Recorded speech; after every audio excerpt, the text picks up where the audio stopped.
आदाब, इस्तकबाल है। मैं हूं आपके साथ अबू हुरैरा। जम्मू कश्मीर में जिला तरक्याती कौंसिल के इंतखाबात पुरअमन तरीके से अंजाम को पहुंचे। दफा 370 के बाद ये जम्मू कश्मीर में पहले इंतखाबात थे। डीडीसी इंतखाबात में जहां जमकर सियासत हुई, गुपकार बमुकाबला बीजेपी एक तरह से ये लड़ाई थी, लेकिन अब जबकि नतायज आ चुके हैं, बीजेपी सबसे बड़ी पार्टी और गुपकार सबसे बड़ा इत्तेहाद बनकर उभरा है। ऐसे में जम्मू कश्मीर के अवाम को उम्मीद है कि सियासी अमल बहाल होने से इनके मसाइल भी हल होंगे। लेकिन सवाल यही उठता है कि क्या सियासी जमातें भी इसके लिए संजीदा हैं? क्या सियासी पार्टियां और जीत कराए उम्मीदवार अवाम की फलाह बहबूद के लिए काम करने को तैयार हैं? आज इसी पर हम बात करेंगे कि जम्मू कश्मीर में नए दौर का आगाज हो रहा है। क्या लोगों के मसाइल हल होंगे? 280 सीटों के ये इंतखाबात हुए थे और अब जो लोग जीत कर आए हैं, जो पार्टियां जीत कर आई हैं, जिन पार्टियों के उम्मीदवार जीत कर आए हैं, क्या ये जम्मू कश्मीर को आगे ले जाने के लिए संजीदा हैं? क्या ये जम्मू कश्मीर को तरक्की पर ले जाने के लिए काम करेंगे? इसी पर हम बात करेंगे। बहुत खास मेहमान मेरे साथ जुड़े हुए हैं। बहुत जल्दी अपने मेहमानों का आपसे तारुफ करा देता हूं। मेरे साथ सलमान निजामी साहब हैं, कांग्रेस से लीडर हैं। कविंदर गुप्ता साहब हैं, सीनियर बीजेपी के लीडर हैं। और मोहित भान साहब हैं, तर्जुमान हैं पीडीपी के। कुछ देर में नेशनल कॉन्फ्रेंस के तर्जुमान भी हमारे साथ इस डिबेट का हिस्सा होंगे। सभी मेहमानों का बहुत इस्तकबाल है। मैं सबसे पहले कविंदर गुप्ता साहब आपसे ही शुरुआत करना चाहूंगा। सर, डीडीसी इंतखाबात हुए और बहुत पुरअमन तरीके से हुए, बहुत पीसफुली हुए, और शायद पिछले कुछ सालों में देखा जाए तो जम्मू कश्मीर में इतने अच्छे तरीके से इंतखाबात नहीं हुए होंगे जितने अच्छे तरीके से डीडीसी के इंतखाबात हुए और इसके नतीजे आए। सवाल कविंदर गुप्ता साहब ये उठता है कि अब नतीजों के बाद बात डेवलपमेंट की होनी चाहिए, बात तरक्की की होनी चाहिए, बात जम्मू कश्मीर के अवाम के फलाह बहबूद की होनी चाहिए। इस पर काम कैसे किया जाएगा?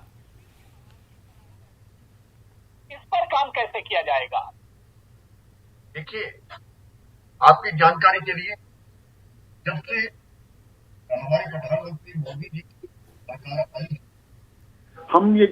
हम ये जान सकते हैं जी कि सबसे पहले जब सितंबर 2014 में यहां पर सैलाब आया था, तब से लेकर के 80,000 करोड़ रुपए का पैकेज देना, वो मोदी साहब की एक सही पहल थी और पहली। और हमारी जो सुरक्षा बल है, हमारी सेना है, हमारी दूसरी फोर्सेस हैं, उन्होंने कुल मिलाकर हमारी सेना है, हमारी दूसरी फोर्सेस हैं, उन्होंने कुल मिलाकर के लोगों के लिए क्या क्या काम किए हम सब जानते हैं। कैसे लोगों को बचाया गया। लगातार जो डेवलपमेंट का दौर चल रहा है और भारतीय जनता पार्टी का जो एक मूल मंत्र है, सबका साथ, सबका विकास और सबका विश्वास, उसी के तहत आपने देखा होगा कि जम्मू कश्मीर में जो इतना डेवलपमेंट का दौर चला, उसमें एम्स की स्थापना की गई, जिसको 4,000 करोड़ रुपया उसके लिए रिलीज किया गया है। IIT, IIM 2,000 करोड़ का रिलीज किया है। पहले ये जोजिला टनल वगैरह, ये 9,000 करोड़ रुपया की यहाँ पर जो कनेक्टिविटी है वो कश्मीर के साथ बनी रहे, लेह लद्दाख की, उसके लिए 9,000 करोड़ रुपया दिया गया। जम्मू अखनूर पुंछ रोड के लिए 5,100 करोड़ रुपया दिया गया। टनल्स लच्छगुला और टांगलंग में 5,000 करोड़ रुपया दिया गया। रिंग रोड जम्मू और श्रीनगर दोनों जगह बनाई गई, 3750 करोड़ रुपया उसके लिए रिलीज किया गया। कारगिल जंस्कार रोड 4200 करोड़ रुपए की। इसके साथ ही रामबन बनिहाल रोड 4306 रुपए की, 4306 करोड़ रुपए की। काजीकुंड बनिहाल रोड 2,410 करोड़ की। ये चीजें, इसके बाद मैं आपको इतनी स्कीम गिना सकता हूं, जैसे खेलों के में देखें तो जगह जगह पर ये खेलो इंडिया के माध्यम से इन्होंने ये जो इंडोर स्टेडियम्स बनाए हैं, उसके बारे में हम कहते हैं डिग्री कॉलेजेस। अब देखिए, विडंबना ये है कि इतनी सरकारें नहीं, लेकिन यहाँ पर ये जो हमारा लेह लद्दाख था, वहां के बच्चे पढ़ने के लिए कश्मीर में आते थे या जम्मू में आते थे, तो उसके लिए डिग्री कॉलेजेस की जो उन्होंने ऐलान किया और उसके साथ शुरुआत की, ये अपने आप में एक बहुत बड़ा महत्वपूर्ण कदम है। ट्रांसमिशन लाइन जलंधर से लेकर के बिल्कुल, यानी पिछले कुछ सालों में सेंटर ने या बीजेपी सरकार ने जम्मू कश्मीर में डेवलपमेंट के लिए हर तरह का कदम उठाया है, ये आपके कहने का मतलब है कविंदर गुप्ता साहब। मैं इस पर रिएक्शन ले लेता हूं, सलमान निजामी भी मेरे साथ जुड़े हुए हैं और इनके अलावा मोहित भान जी हैं। मैं मोहित भान जी पहला रिएक्शन आपसे ले लेता हूं। मोहित भान जी, अब सवाल ये उठ रहा है कि जो सियासत हो रही थी वो तो एक तरह से हर चुनाव में होती है और डीडीसी के चुनाव में भी वो पॉलिटिक्स और सियासत देखी गई, लेकिन सवाल ये उठ रहा है कि अवाम की बात कौन करेगा? क्या इन इंतखाबात के बाद जम्मू कश्मीर के अवाम के डेवलपमेंट की बात होगी? कविंदर गुप्ता साहब ने बड़ी लंबी फहरिस्त गिनाई, एम्स, आईआईटी, आईआईएम्स और इसके अलावा टनल और इसके अलावा सड़कें, पानी, बिजली, सबके बारे में कविंदर गुप्ता साहब ने बताया। लेकिन मेरा सवाल यह है मोहित भान जी, क्या जमीनी सतह पर यह चीजें नजर आती हैं?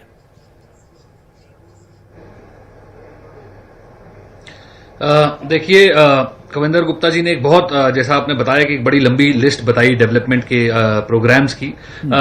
ऐसा नहीं है कविंदर गुप्ता जी कि ये जो प्रोग्राम्स है ये सिर्फ आपकी हुकूमत में ही आए और आपकी हुकूमत का जिसका आप क्रेडिट ले रहे हैं उस हुकूमत का हिस्सा हम भी 2-2.5 साल आपके साथ रहे हैं, लेकिन मसला हम कभी ये नहीं कहेंगे कि जहां पे जो भी अभी आज तक जो पिछले 2-3 साल में डेवलपमेंट हुई है इतना ही डेवलपमेंट था। हमने अभी देखा होगा जम्मू कश्मीर के अंदर पिछले कई सालों से डेवलपमेंट सेंटर के प्रोजेक्ट्स आते हैं और जो भी उस टाइम मौजूदा सरकार होती है वो उसको इंप्लीमेंट करने की कोशिश करती है। हर कोई हुकूमत जो भी उस टाइम पे मौजूदा हुकूमत होती है वो अपनी तरफ से पॉलिसी जो डॉक्यूमेंट्स हैं वो मरकज में जमा कराते हैं, वो प्रोजेक्ट्स की डिमांड करते हैं, वहां से फंड्स आते हैं, वो इंप्लीमेंटेशन होते हैं। ये जो मरकजी फंड्स और स्कीम्स हैं ये वक्त दर वक्त जो भी हुकूमतें वहां पे रहती हैं वो ये सब चीजें इंप्लीमेंटेशन कराती हैं। इसमें कोई बीजेपी ने खसूसी काम कर दिया, कोई ऐसा भी कुछ भी नहीं है। हम आज देख रहे हैं कि ये जो नेशनल हाईवे आज भी हमारा है, पिछले 3 साल से यहां पे गवर्नर रूल चल रहा है, ये नेशनल हाईवे हमारा 100 किलोमीटर का आज तक पूरा नहीं हो पा रहा है, लेकिन वो तो कोई गिनाएगा नहीं। बहरहाल मैं उस चीज के अंदर अभी नहीं जाना चाहता हूं। हम डीडीसी इलेक्शन के ऊपर बात कर रहे हैं। डीडीसी इलेक्शन आज अभी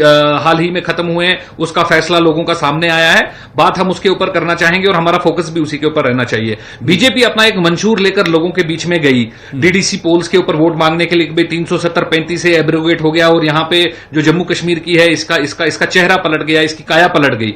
और यहां पीएजीडी एक अलायंस था जिसके अंदर सारी छोटी बड़ी पार्टियां एक छत के नीचे आई और वो भी अपना मंशूर लेकर लोगों के सामने गई और उन्होंने बताया कि 370 और 35 जो हमारे आईनी हक थे, जो हमारे कॉन्स्टिट्यूशनल राइट्स और गारंटीज हमारे मुल्क के पार्लियामेंट ने हमारे को दिए थे, इसके हटने से क्या नुकसान है और इसके आने वाले मुस्तकबिल में इसके हटने से जो हमारे को नुकसान है, हम उसको लेकर लोगों के बीच में गए और फैसला जो है वो आपके सामने है। अगर हम सीटों के हिसाब से देखें तब भी हम आगे हैं, ठीक है जी, और अगर हम लोगों के कॉन्फिडेंस, लोगों के भरोसे की तरफ से देखें तो भी हम लोगों के फेवर में जो है पीएजीडी का मंशूर है। तो इसकी क्लैरिटी तो हर जगह है। देखिए, डेवलपमेंट जो है वो कई लेवल्स के ऊपर होता है। अभी ये जो डीडीसी इलेक्शंस एक नया मॉडल इंट्रोड्यूस हुआ था तो ऑब्वियसली इसके अंदर हमारे को एक फैसला हुआ कि हमारे को इसके अंदर शिरकत करनी चाहिए और ये जगह जो है बड़ी एक महत्वपूर्ण जगह है, ये हमारे को किसी भी ऑपोजिशन के लिए खाली नहीं छोड़नी चाहिए। तो इसलिए इसके अंदर शिरकत की हम अपना डीडीसी का भी मकसद यही कि जम्मू कश्मीर को आगे ले जाया जाए। जम्मू कश्मीर के जो आउटस्कर्ट्स हैं, जो दूर दराज के एरियाज हैं, जो बहुत पोशीदा, जो अभी तक एक तरह से नए दौर में भी पिछड़ेपन का शिकार हैं, वैसे एरियाज और इलाकों को भी एक तरह से अब तरक्की की राह पर लाया जाए। इस पर और हम आगे बात करेंगे। मैं सलमान निजामी साहब से भी बहुत जल्दी रिएक्शन ले लेता हूं। सलमान निजामी साहब, क्या वाकई में जम्मू कश्मीर और खासतौर से कश्मीर की अगर बात करें तो अभी बहुत पिछड़ापन है वहां पर? हेल्थ की बात करें, बिजली की बात करें, पानी की बात करें, तालीम की बात करें, सरकार के दावे तो अपनी जगह, लेकिन जमीनी सतह पर अभी बहुत काम करने की जरूरत है। क्या डीडीसी के इंतखाबात के बाद, नतीजे आने के बाद जो कश्मीर का पिछड़ापन है उस पर काम हो सकेगा?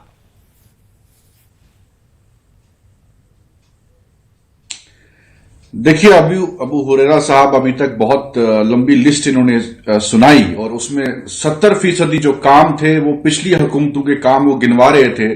जो हाईवे का प्रोजेक्ट है वो किसने लाया? वो तो कांग्रेस के टाइम पे आया। जो रेलवे है, जो मेडिकल कॉलेज की बात हुई वो तो गुलाम नबी आजाद साहब ने दिए मेडिकल कॉलेज।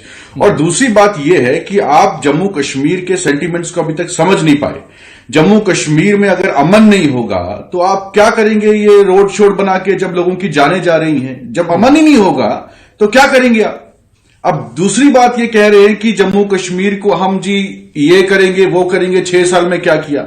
आपको मैं बताता हूं 6 साल में इन्होंने क्या किया। 6 सालों में इन्होंने जो मुलाजिम उस टाइम पे लगे हुए थे उनको भी निकाल दिया। और जो अब नई नौकरियां लगेंगी, पहले तो हमारी इकोनॉमी जो है -5% से नीचे है, नई तो नौकरियां नहीं आएंगी। पहले एक सत्यपाल मलिक साहब थे, उन्होंने कहा 1 लाख नौकरी मिलेगी, फिर मुर्मू साहब आए बोला 50,000, अब तीसरे आए हैं तो वो कितनी देंगे, तो बिल्कुल नौकरी तो मिलेगी नहीं। अब जो मिलेगी उसमें पूरे हिंदुस्तान के जो दावेदार होंगे वो हमारे नौकरियों पे कब्जा करेंगे। एक तो नौकरियां इन्होंने हमसे छीन ली, दूसरी हमारी जमीन हमारे पास बची नहीं, और तीसरी हमारी इकोनॉमी की हालत जो है खस्ता है। अब जो पैसा इस वक्त भी जो मुलाजिम लगे हुए उनको तनख्वाहें नहीं मिल रही हैं, चाहे उसमें आंगनवाड़ी वर्करें हों, बाकी डिपार्टमेंट्स के लोग हों। सबसे बड़ी बात यह है कि आज एलओसी हमारा जल रहा है, उधर से लद्दाख में चाइना घुसा हुआ है, इनसिक्योरिटी है कश्मीर में, हर रोज हम सुनते हैं कोई ना कोई हमला हो रहा है कश्मीर में, रोजगार नहीं है। चाहे जम्मू के रुकनाथ बाजार में आप जाइए, वहां का दुकानदार मायूस है, उदास है। कश्मीर के डल झील में जाइए, वहां का शिकारा वाला मायूस है। तो आप कर क्या रहे हैं जम्मू कश्मीर में? अगर जम्मू कश्मीर के लोग जो है बिल्कुल सामने वादे और दावे किए जा रहे हैं, लेकिन वो दावे जमीनी सतह पर देखने को नहीं मिल रहे हैं। कविंदर गुप्ता साहब, क्या करेंगे? कविंदर गुप्ता साहब, आपके सवाल पर मैंने मोहित भान से भी रिएक्शन लिया और सलमान निजामी से, लेकिन जो सवाल ये लोग खड़े कर रहे हैं कि पिछले 6 सालों में या 370 के बाद और जिस मकसद के तहत 370 को सेंटर ने हटाया था, क्या उस मकसद पर आप लोग कामयाब हुए हैं कविंदर गुप्ता साहब? और जो बात सलमान निजामी कह रहे थे, तो वो खबरें तो लगातार आती रहती हैं कि जम्मू के लोग जॉब को लेकर परेशान हैं, जॉब क्राइसिस है जम्मू कश्मीर में।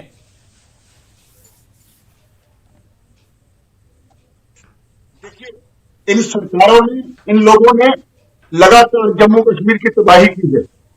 और मैं ये साफ बात बताना चाहता हूं कि इन्होंने हालात 30 साल में इस प्रकार के रखे, जिसके कारण से हेलो जी जी, आपकी आवाज आ रही सर। 30 साल इनमें हालात इस प्रकार के बना दिए कि लोग अपने घर में बंद होकर के रह गए, और रोजमर्रा के बंद, वहां पर मारधाड़, मिलिटेंसी, ये इन सरकारों की देन है।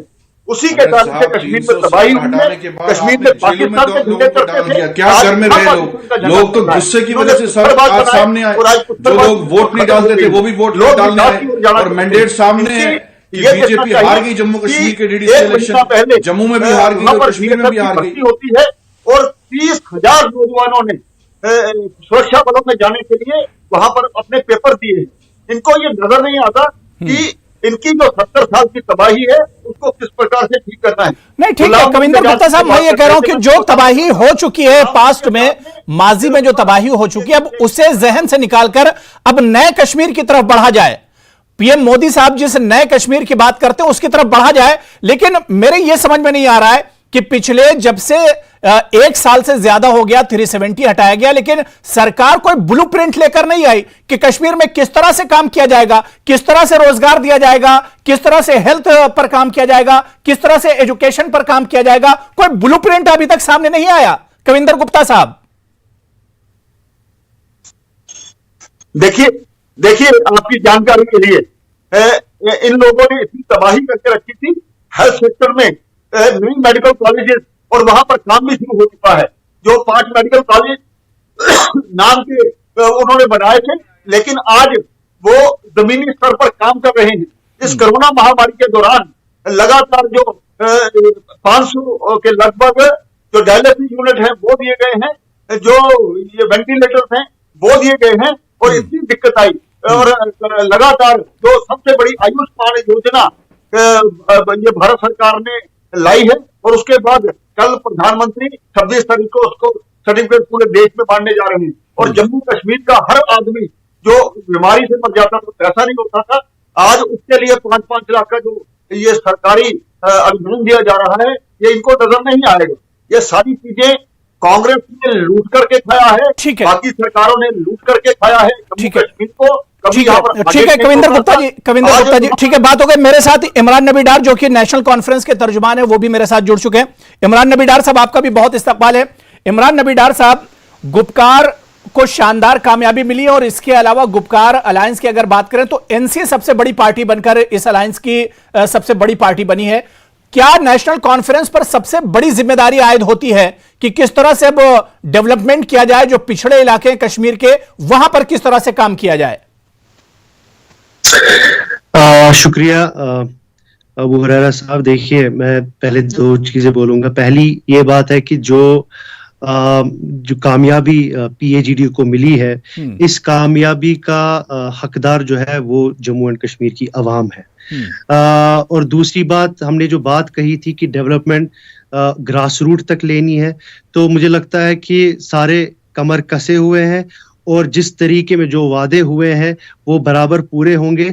और दूसरी बात, ये जो एक नैरेटिव बनाया गया था कि Jammu and Kashmir national conference या PAGD की जो हद है वो सिर्फ कश्मीर तक है, मुझे लगता है कि ये अब टूट गई है। जो हुकूमत इस टाइम पे BJP की हुकूमत जो न्यू दिल्ली में सेंटर में बैठी है, उनको ये एक्सेप्ट करना चाहिए कि एक वाइडर एक्सेप्टेंस है, पहले भी थी और आज भी है। उसका एग्जाम्पल जो है आपके सामने है। हमने कश्मीर वैली में तो अच्छी कारकर्दगी की, लेकिन जम्मू में जहां पे BJP और बाकी इनके जो भी एसोसिएट्स थे जो बोलते रहते थे कि इनकी कहीं पर कोई एक्सेप्टेबिलिटी जम्मू रीजन में या जम्मू प्रोविंस की हम बात करेंगे, वहां नहीं है। आज 35 सीटें जो है PAGD ने 35 सीटें वहां पे जीत के आए। और देखिए, आउट ऑफ 20 डिस्ट्रिक्ट्स 13 डिस्ट्रिक्ट्स में इंशाल्लाह PAGD का ही चेयरमैन, PAGD कैंडिडेट जो जीत के आए हैं और वो चेयरमैन बनेंगे। ठीक है, तो मुझे कविंदर गुप्ता साहब, बहुत छोटा सा रिएक्शन। कविंदर गुप्ता साहब, जिस तरह से इमरान नबी डार कह रहे हैं कि ऐसा नहीं कि सिर्फ कश्मीर में या वैली में, जम्मू में भी गुपकार को लोगों ने कबूल किया है और यही वजह है कि वहां से वो 35 सीटें जीत कर आई है। देखिए, मैं आपकी जानकारी के लिए कहना चाहता हूं, सबसे पहले तो उनको मानना पड़ेगा ये तो इलेक्शन लड़ने के पक्ष में ही नहीं थी और हमने इनको इलेक्शन लड़ाया, इनको मजबूर किया कि आप जनता के साथ चलेंगे, ना कि आपकी सवाल का जवाब दीजिए। इसी का परिणाम है ये दावे कहां से करते हैं। मेरी बात सुन लीजिए। मैंने पहले कहा कि भारतीय जनता पार्टी सबसे बड़ी पार्टी उभर करके आई है और ये लोग भारतीय जनता पार्टी के आपने मजबूर कर दिया इलेक्शन लड़ने के लिए, इससे बड़ा मजाक कुछ हो नहीं सकता है। बात है बिल्कुल, आपको मजबूर किया, ये एक्सेप्टेंस क्यों कर रहे हैं कि PAGD की एक्सेप्टेंस जम्मू रीजन में है, आपको एक्सेप्ट क्यों नहीं कर रहे? आप एक्सेप्ट क्यों नहीं कर रहे? हम जम्मू की बात सुनिए, तेरा पूरे देश में इलेक्शन हो गए, मैं आपके सामने, ठीक है, किसी भी सरकार ने इलेक्शन नहीं करवाए।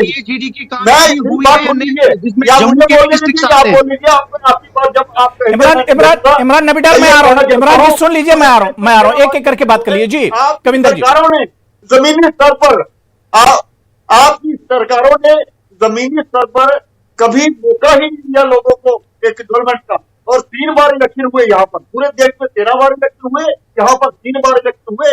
जब भी इलेक्शन हुए आपने बीच में छोड़ दिया। आज मोहित भांजे, बीजेपी का ये जो इल्जाम है कि DDC के चुनाव इसी वजह से लेट हुए क्योंकि अपोजिशन यानी NC, PDP या कांग्रेस या दूसरी जो पार्टियां थी वो चुनाव लड़ने के मूड ही में नहीं थी, चुनाव लड़ने के हक में नहीं थी। क्या आपको लगता है कि जो पॉलिटिकल प्रोसेस में देरी हुई इसमें कहीं ना कहीं PDP, NC और कांग्रेस भी जिम्मेदार हैं? मोहित भांजी, देखिए जी, मैं आपको आपके माध्यम से सबको एक चीज बताना चाहूंगा। देखिए, कविंदर जी जम्मू रीजन से बिलोंग करते हैं, कश्मीर इनका आना जाना कम रहता है, तो मैं समझ सकता हूं कि जो कश्मीर का लैंडस्केप है, जो कश्मीर के हालात हैं, इनकी समझ जो है इनको थोड़ी हमारे बनिस्बत थोड़ी कम होगी, क्योंकि कश्मीर के जो हालात हैं, हम ये देखिए, कोई भी इलेक्शन करवाना या कोई भी इलेक्शन कंडक्ट करना और उसके अंदर पार्टिसिपेंट्स को लेकर आना खाली महज इलेक्शन कराने तक सीमित नहीं रहता है। हमें जब हम किसी इलेक्शन के अंदर जाते हैं या किसी इलेक्शन को कंडक्ट कराने का किसी प्रोसेस के अंदर जाते हैं, तो हमें यह देखना है कि जो वो कैंडिडेट है उसके परिवार की सुरक्षा का ख्याल रखना है, उस कैंडिडेट की सुरक्षा का ख्याल रखना है, क्योंकि हमें पता है कि यहां पर जो हालात हैं वो थोड़े साजगार नहीं है। इसलिए हम देखेंगे 24 इन्होंने हड़बड़ी में ये पंचायत के इलेक्शन कराए जिसमें 24,000 सीटें उसके बाद भी खाली रही, और हमने पिछले 2 साल के अंदर देखा कितने लोग जहां बाग हो गए। और एक बार कई उसमें बीजेपी के भी सरपंच है, नेशनल कॉन्फ्रेंस के, पीडीपी के, कांग्रेस के, पीपल्स कॉन्फ्रेंस के, कई लोगों ने अपनी जान गंवाई, लेकिन आज तक भी ये सरकार उनको सुरक्षा नहीं दे पाई है। तो खाली ये इलेक्शन नाम के लिए इलेक्शन करा देना, ये कोई मजाक नहीं है, या ये कोई इतना गैर जिम्मेदाराना काम नहीं है कि आप लोगों को मरने के लिए छोड़ दें, उनकी जान खतरे में डाल दें, क्योंकि आपको मुल्क में यह दिखाना है कि जी हमने नाम के लिए एक इलेक्शन करा दिया। पहली बात। दूसरी बात, ये जो कविंदर साहब की जो बौखलाहट है कि पीएजीडी की जो सक्सेस जम्मू रीजन में है, वो मैं इनको ये बता दूं कि जो इनका लास्ट 2019 का जनरल इलेक्शन है, इनका जो वोटिंग, बीजेपी का वोटिंग परसेंट 59%, 59% था जम्मू के अंदर, जो आज 2020 के डीडीसी इलेक्शन में 34%, मतलब 24% इनके वोट शेयर में गिरावट जम्मू रीजन से हो गई है। जो इनके स्टेट प्रेसिडेंट रविंद्र रैना जी हैं, उनके गढ़ से, उनका जो नौशहरा टाउन है, जो उनका जो होम है, वहां से पीडीपी के कैंडिडेट ने इलेक्शन जीता है। तो ये जो बौखलाहट है, ये जायज है। मैं समझ सकता हूं इनकी ये जो बौखलाहट है जायज है। आज सब बोलेंगे कि एनसी ने बर्बादी कर दी, पीडीपी ने बर्बादी समझ में नहीं आ रही है। ठीक है मोहित भान जी बात हो गई, मैंने टाइम दे दिया। कविंदर गुप्ता जी मैं आ रहा हूं, सर मैं आ रहा हूं, कविंदर गुप्ता जी मैं आ रहा हूं, मोहित भान मैं दोबारा से आ रहा हूं, मैं आ रहा हूं, एक एक करके वन बाय वन अपनी अपनी बात रखिए। बात समझ में नहीं आ रही, दो लोग बोल रहे हैं तो बात समझ में नहीं आ रही। मैं सलमान निजामी साहब, जो सवाल यहां पर मोहित भान उठा रहे हैं कि जो इंतखाबात हुए हैं, डीडीसी के जो नतीजे आए या डीडीसी के जो चुनाव हुए हैं, क्या वाकई में इससे लोगों की तरक्की होगी? पॉलिटिकल प्रोसेस वाकई में अब जम्मू कश्मीर में चल पड़ेगा, या सिर्फ सेंटर वाकई में दिखाने के लिए और एक फॉर्मेलिटी के लिए उसने चुनाव कराए हैं?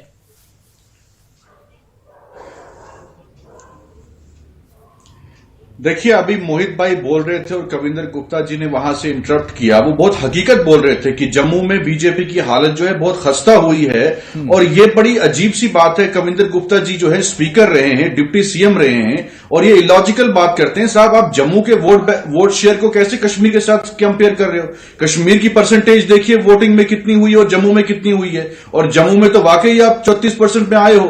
आप कश्मीर में देखिए जो 3 सीटें आपने जीती हैं वो किस मार्जिन से जीती हैं। आपको सिर्फ 200 या 300 या 400 टोटल जो है 400-500 वोट मिला है। आपने पूरी सेंटर आपने वहां बिठा दी थी कश्मीर में। और दूसरी बात जो है, जम्मू कश्मीर के लोगों ने आपको जवाब दे दिया कि ये इलेक्शन जो था ये कोई एमएलए का इलेक्शन नहीं था, ये पार्लियामेंट का इलेक्शन नहीं था। और इनके जो अभी मोहित भाई ने बोला कि बीजेपी के जो प्रेसिडेंट है वहां पीडीपी ने जीता, जम्मू रीजन में डोडा में जो है इनके सिटिंग मिनिस्टर ने हार खाई, वहां कांग्रेस और एनसी ने उनको हराया।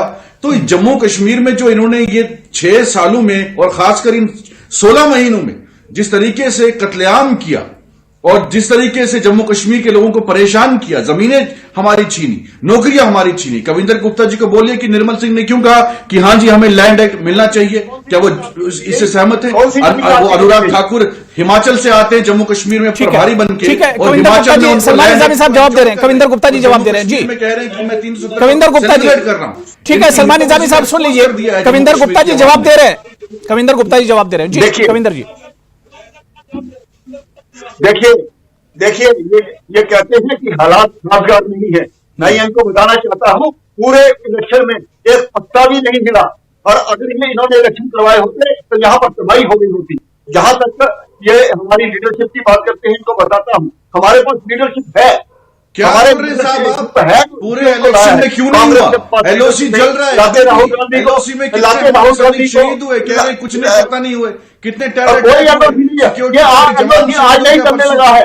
ये के कारण से पिछली सरकारों परसों सिक्योरिटी एक सिक्योरिटी जवान पुलिस का जम्मू कश्मीर पुलिस का ग्रेनेड पाकिस्तान के साथ रिश्ते बढ़ाओगे तो यही हालत होगी। पाकिस्तान के साथ रिश्ते बढ़ाओगे तो ये हम तो बिरयानी पाकिस्तान ठीक है, नहीं लेकिन इसे भी मानना होगा, जिस तरह के चुनाव हुए, जितने पीसफुली चुनाव हुए, जम्मू कश्मीर के अवाम की जीत है, जम्मू कश्मीर के अवाम की जीत है। जितना जोशो खरोश लोगों का इस चुनाव में देखने को मिला और जिस तरह के नतीजे आए हैं, मैं ठीक है बात हो गई।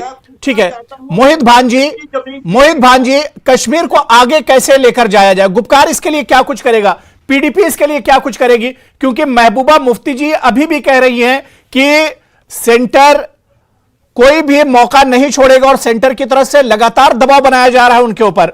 तो ऐसे हालात में वो लोगों की भलाई के लिए काम कैसे किया जाएगा?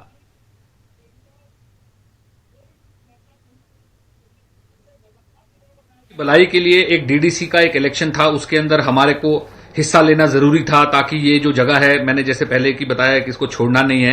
तो ये जो लोगों की भलाई का काम है, ये जो जंग है ये अलग अलग लेवल पे लड़ी जाएगी। ये ऐसा नहीं है कि ये जंग जो है ये एक ही इंसान हर लेवल पे लड़ा जाएगा। आज हमारे पीएजीडी के कैंडिडेट्स डीडीसी के अंदर चुनकर आए हैं। ये जो लो ग्रास रूट लेवल के ऊपर जो लोअर रंग प्रॉब्लम्स हैं इनको हैंडल करेंगे, ठीक है। उसके बाद जो हमारी लड़ाई अब कश्मीर तक पहुंच चुकी है। श्रीनगर में भी कमल खिल गया है। मोहित भान जी, कमल अब श्रीनगर में भी खिल गया है, कश्मीर में भी।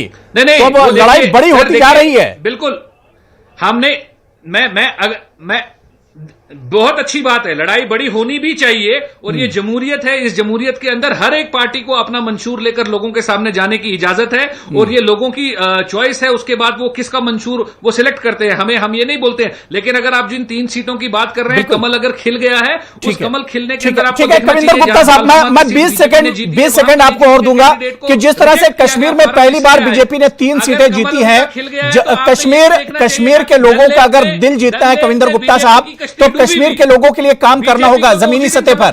कविंदर गुप्ता साहब, मैं लास्ट कमेंट सर। बिल्कुल जी, बिल्कुल। मैं ये तो आगाज है, आगे अंजाम क्या होगा इनको नजर आएगा। अभी पंचायतों के इलेक्शन हुए हैं तो 388 करोड़ रुपया हमने पंचायतों के लिए रिलीज किया है जी। 4483 तो ग्राम पंचायत है, उनके लिए पैसा रिलीज किया है। सरपंच को पैसा सर, मेरी आपसे सिर्फ एक गुजारिश है, उन पंचों सरपंचों की हिफाजत, उनके तहफ़्फ़ुज़ की भी बात कीजिए। उनकी जान, उनके जानो माल की सुरक्षा भी जाहिर सी बात है। जो लोग जमहूरियत के जश्न में शामिल हुए हैं, जिन्होंने जमहूरियत को मजबूत किया, उनकी सिक्योरिटी का भी इंतजाम होना चाहिए। जो उम्मीदवार जीत कर आए उनकी सिक्योरिटी का भी फुल प्रूफ इंतजाम होना चाहिए। और जो लोग जीत कर आए हैं वो जम्मू कश्मीर को किस तरह से आगे ले जाना है, जम्मू कश्मीर का किस तरह से डेवलपमेंट करना है, इसके बारे में अब सर जोड़कर बैठना होगा और इसके बारे में सोचना होगा, क्योंकि जम्मू कश्मीर अभी बहुत पिछड़ा हुआ है और इसे तरक्की की राह पर लाना होगा। बहुत बहुत शुक्रिया कविंदर गुप्ता साहब हमारे साथ जुड़ने के लिए, मोहित भान साहब और सलमान निजामी साहब, इसके अलावा इमरान नबी डार साहब, सभी का बहुत बहुत शुक्रिया डिबेट पर जुड़ने के लिए। आदाब।